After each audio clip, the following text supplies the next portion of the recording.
रामायण के युद्ध के दौरान जब बजरंग बली अपनी गदा चलाते हैं तो रावण का सैनिक कुछ ऐसा बोल देता है कि बजरंग बली अचानक रुक जाते हैं। ये देखकर पास में खड़े लक्ष्मण जी चिंतित हो गए। उन्हें लगा कि यदि हनुमान ने उस राक्षस को नहीं मारा तो वह उन पर वार कर देगा। लक्ष्मण जी तत्काल आगे बढ़े और उस राक्षस पर बाण चलाने लगे, लेकिन हनुमान जी झट से उसके सामने आ गए और बोले कि नहीं लक्ष्मण भैया, मैं इसको नहीं मरने दूंगा। यदि आप इस पर ब्रह्मास्त्र भी चलाएंगे तो भी मैं इसके सामने खड़ा होकर रक्षा करूंगा। अब आप मेरी चिंता छोड़कर यहाँ से चले जाइए और कोई दूसरे राक्षस को मारिए। लक्ष्मण जी का स्वभाव बहुत ही क्रोधी था। वे यह सुनकर और अधिक क्रोधित हो गए। जब शाम को विश्राम का समय हुआ तो प्रभु श्री राम एक शिला पर बैठे थे। तभी वहां लक्ष्मण जी आते हैं और पीछे पीछे हनुमान जी आते हैं। लक्ष्मण जी बोले, भैया मुझे ये हनुमान का स्वभाव समझ में ही नहीं आता। रणभूमि में रावण का एक साधारण सैनिक आ गया और इन्होंने स्वयं को उसके आगे झुका दिया और कहने लगे कि मैं स्वयं उसकी रक्षा करूंगा, यहाँ तक कि उसकी रक्षा के खातिर वह ब्रह्मास्त्र से भी टकरा जाएंगे। ये कैसी धुन है जो स्वयं दुश्मन का साथ दे रहा है। राम जी मुस्कुराए और हनुमान से पूछने लगे, हनुमान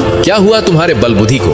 रण में अपने दुश्मन को क्यों क्षमा कर दिया? तब हनुमान जी निडरता से बोले, प्रभु जब मैंने उस पर प्रहार किया तब उसके मुख से भयवश हे राम निकल पड़ा। राम नाम सुनकर तो मैं स्वयं को भी भूल जाता हूँ, फिर चाहे कोई शत्रु ही क्यों ना हो।